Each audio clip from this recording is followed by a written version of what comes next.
হঠাৎ করে মিষ্টি খেতে মন চাইলে বা বাড়িতে অতিথি আসলে আটা দিয়ে এইভাবে নরম তুলতুলে রসালো গোলাপ জামুন বানিয়ে ফেলি। ভিডিওটি না দেখলে বিশ্বাসই করতে পারবেন না। নমস্কার বন্ধুরা, আরো একটি নতুন পর্ব দেখার জন্য আপনাদের সকলকে অনেক অনেক স্বাগত জানাই। বন্ধুরা, আজকে আমি শুধুমাত্র এক বাটি আটা দিয়ে আপনাদেরকে খুব সহজভাবেই বানিয়ে দেখাবো গোলাপ জামুন মিষ্টি। পুরো ভিডিওটা আপনারা দেখতে থাকুন, আশা করছি আপনাদের খুবই ভালো লাগবে। আর যদি ভিডিওটা ভালো লেগে থাকে অবশ্যই ভিডিওতে একটা লাইক দিয়ে যাবেন। সবার প্রথমে চিনি শিরাটাকে আমি তৈরি করে নেব, তার জন্য উনুন জ্বালিয়ে একটা কড়াই বসিয়ে নিয়েছি। এখন এই কড়াইয়ের মধ্যে একটা বাটি মেপে আমি চিনি দিয়ে দেবো 2 বাটি। এক বাটি, এই হয়ে গেল 2 বাটি। এবার এই একই বাটি মেপে 2 বাটি আমি চিনি দিয়েছি, সেই কারণে কিন্তু 2 বাটি আমি এখানে দিয়ে দেবো জল। এই মাপটাকে ঠিকঠাক রাখতে হবে।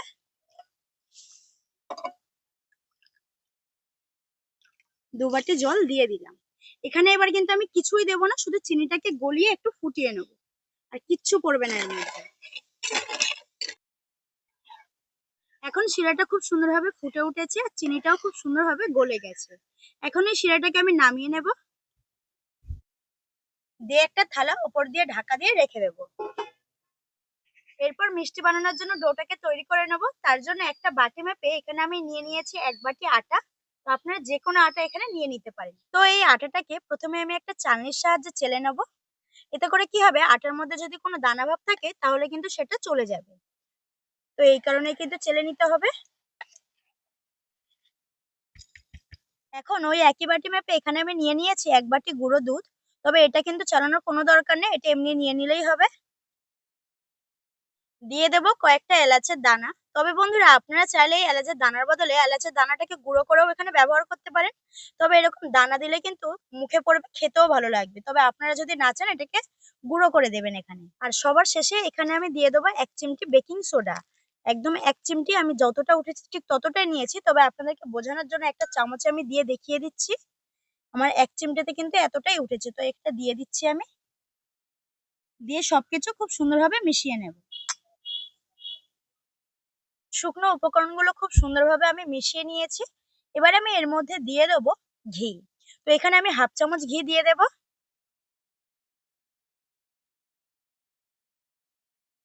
এবার এই ঘিটাকে দিয়ে খুব সুন্দরভাবে ময়াম দিয়ে নেব।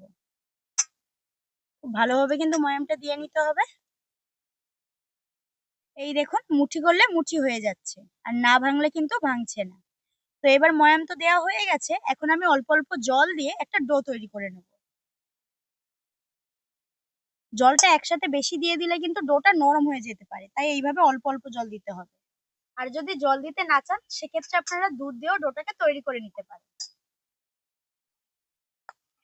দেখুন, ডোটাকে ঠিক আমি এইরকম মেখে নিয়েছি, যেমন রুটির ডো তৈরি করি আমরা, ঠিক তার থেকে একটু নরম।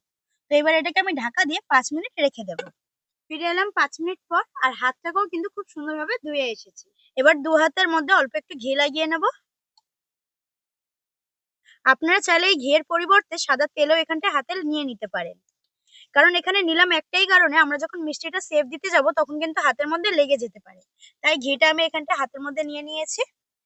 এবার এই ডো থেকে ছোট ছোট করে লেচি কেটে নেব। প্রথমে কিন্তু হাত দিয়ে এইভাবে একটুখানি জোরে জোরে চেপে নিতে হবে, যাতে করে কোনো ফাটা দাগ না থাকে।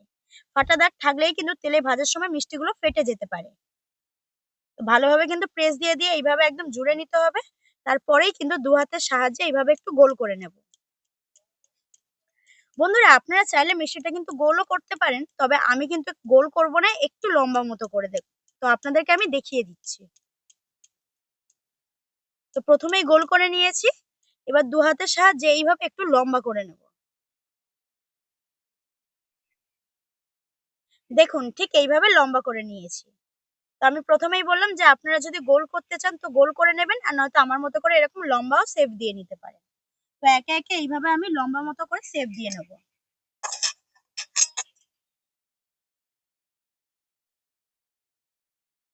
এই দেখুন, আরো একটা আমি বানিয়ে নিলাম। তো সবগুলো ঠিক একইভাবে বানিয়ে তারপরে আমি ফিরে আসছি। দেখুন, সব মিষ্টিগুলো শেপ দিয়ে আমি তৈরি করে নিয়েছি। আর 1 বাটি আটা দিয়ে কতগুলো মিষ্টি তৈরি করে নিয়েছি আমি। এবার আমি এই মিষ্টিগুলোকে ভাজার জন্য নিয়ে চলে যাব উনুনের কাছে। উনুন জ্বালিয়ে আগে থেকে কড়াই বসিয়ে আমি তেল গরম করতে দিয়ে দিয়েছিলাম, আর তেলটা কিন্তু এখন ঠিকঠাক গরম হয়ে গেছে। তবে ঠিকঠাক গরম মানে কিরকম আমি আপনাদেরকে বলে দিই।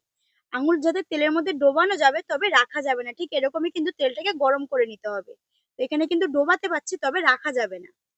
তো এবার আমি মিষ্টিগুলো ঠিক এইরকম গরম তেলেতে কিন্তু দিয়ে দিতে হবে, তো আমিও দিয়ে দেবো এরকম গরম তেলের মধ্যে। মিষ্টিগুলো দিয়ে কিন্তু সাথে সাথে নাড়া যাবে না, আর আঁচটাকে আপনাদেরকে মিডিয়াম টু লোয়ে রাখতে হবে, একদম হাই দেওয়া যাবে না।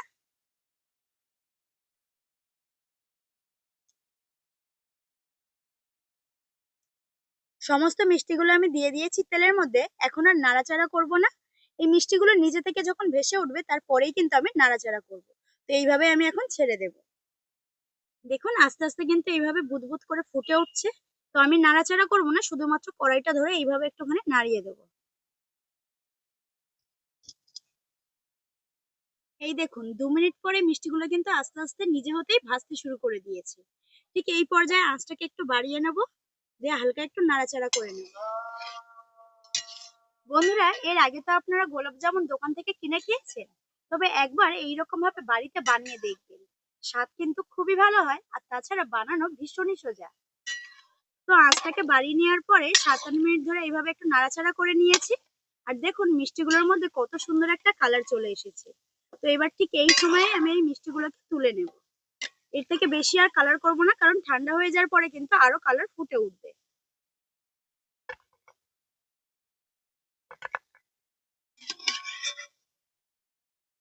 সব মিষ্টিগুলো তুলে নিয়েছি, আর দেখুন মিষ্টির গায়ে কিন্তু সেরকম একটা ফাটা দাগ নেই। তবে যেটুকুনি ফাটা দাগ আছে রসের মধ্যে দিয়ে দিলে কিন্তু সেই ফাটা দাগগুলো বুঝে যাবে। এই মিষ্টিগুলো এদিকে একটু ঠান্ডা হতে থাক, ততক্ষণে আমি উনুনের কাছে আবারও চলে যাব। উনুনের কাছে এসে যে চিনির শিরাটা আমি প্রথমে তৈরি করে রেখেছিলাম, সেটাই আমি উনুনে বসিয়ে দেব একটু ফোটানোর জন্য। শিরাটা এখন টকবক করে ফুটতে শুরু করে দিয়েছে। এবার আমি এই শিরার মধ্যে দিয়ে দেবো মিষ্টি। তবে মিষ্টিগুলো দেওয়ার আগে কিন্তু আমাদেরকে দেখে নিতে হবে যে হাতে ধরা যাচ্ছে কিনা মিষ্টিগুলো। তো এখন কিন্তু ধরা যাচ্ছে, তবে গরম আছে মিষ্টিগুলো, তো এই অবস্থায়তে দিতে হবে। তবে আপনারা দেখে নেবেন যে হাতে দিচ্ছি তবে ধরা যাচ্ছে না, তখন কিন্তু মিষ্টিগুলো দেওয়া যাবে না। তো এমন ঠান্ডা করেই দিতে হবে যাতে হাতে ধরতে পারছেন, ঠিক সেরকমই ঠান্ডা করে মিষ্টিগুলো দিয়ে দিতে হবে। আমিও দিয়ে দিলাম, এবার একটু ভালোভাবে মিশিয়ে নেবো মিষ্টিগুলো শিরার সাথে। এবার সবার শেষে একটা থালা ঢাকা দিয়ে দেবো, দিয়ে কড়াইটাকে আমি নামিয়ে নেব। এইভাবে মিষ্টিটাকে 2 ঘন্টার জন্য রেস্টে রেখে দেবেন, তারপরেই দেখবেন 2 ঘন্টা পরে মিষ্টিগুলো ফুলে একদম ডাবল হয়ে গেছে। আর তারপরে আপনারা এটাকে সার্ভ করে নিতে পারবেন। তবে আমি যেহেতু সন্ধ্যাবেলায় মিষ্টিটা বানিয়েছি, সেই কারণে আমি সারা রাতের জন্য এইভাবে রেস্টে রেখে দেবো। কালকে সকালবেলা আমি আপনাদেরকে দেখাবো। তো আপনাদের সাথে আমার কালকে সকালবেলা দেখা হচ্ছে। একদিন পরে মিষ্টিগুলো দেখুন একদম রসে কিন্তু টইটুম্বুর হয়ে গেছে। আর মিষ্টিগুলো এতটা সুন্দর দেখতে হয়েছে, দেখে কিন্তু বোঝাও যাবে না যে এগুলো ঘরে বানানো। দেখে কিন্তু মনে হচ্ছে এগুলো দোকান থেকে কিনে আনা হয়েছে। আর কালারটা অসম্ভব সুন্দর হয়েছে। তো আমি আপনাদেরকে দেখিয়ে দিচ্ছি এই মিষ্টিগুলো কতটা নরম হয়েছে। প্রত্যেকটা মিষ্টি কিন্তু একদম সফট তুলতুলে হয়েছে। আর এই দেখুন কতটা নরম। তাছাড়া আমি আপনাদেরকে বলেছিলাম যে মিষ্টির গায়ে যে অল্প অল্প ফাটা দাগগুলো আছে, সেগুলো রসে দেওয়ার পরে খুব সুন্দরভাবে বুঝে যাবে। তো এখানে কিন্তু মিষ্টির গায়ে সেই ফাটা দাগগুলো ঠিকঠাক ভাবে বোঝা যাচ্ছে না, খুব সুন্দরভাবে বুঝে গেছে প্রত্যেকটা মিষ্টির গায়ে। আর দেখতে অসম্ভব সুন্দর হয়েছে, কালারটা কিন্তু দারুণ এসেছে। তো এখানে আমি মিষ্টিটা আমি আপনাদেরকে কেটে দেখাচ্ছি যে কতটা নরম হয়েছে। এই দেখুন মিষ্টিটা কতটা নরম হয়েছে, একদম নরম তুলতুলে, একদম তুলোর মতো হয়েছে। আর এতটা রস ঢুকেছে ভেতরে, একদম কিন্তু ভেতরটা রসালো হয়ে গেছে। আর তাছাড়া ভেতরটা কিন্তু কোথাও কোনো কাঁচা নেই। আর আমি আপনাদেরকে দেখিয়ে দিচ্ছি কতটা নরম হয়েছে, ভালোভাবে বুঝতে পারবেন। এই দেখুন হাতের সাথেই কিন্তু মিলিয়ে যাচ্ছে একটু চাপ দিতে। কতটা নরম হয়েছে দেখে বুঝতেই পারছেন তাহলে। হুম, স্বাদেও কিন্তু কোনো অংশে কম নয়। আপনারা খেলে বুঝতেই পারবেন না যে আটা দিয়ে এই গোলাপ জামুনটা বানানো হয়েছে। এত সুন্দর টেস্ট হয়েছে, তাই বলছি একবার হলেও বাড়িতে কিন্তু এইভাবে আটা দিয়ে তৈরি করবেন, দেখবেন দোকান থেকে গোলাপ জামুন কিনে আনতে আর ইচ্ছাই করবে না, মনে হবে যেন বারবার ঘরেই তৈরি করি। তো যাই হোক বন্ধুরা, আমার এই গোলাপ জামুনের রেসিপিটা আপনাদের কেমন লাগলো অবশ্যই সেটা আমাকে কমেন্টে জানাবেন। আর আপনাদের ভালো লাগলে অবশ্যই ভিডিওটিকে লাইক শেয়ার করতে একদমই ভুলবেন না। তাহলে দেখা হচ্ছে পরবর্তী নতুন একটা ভিডিও নিয়ে। ততক্ষণ সবাই সুস্থ থাকবেন, ভালো থাকবেন আর সাবধানে থাকবেন।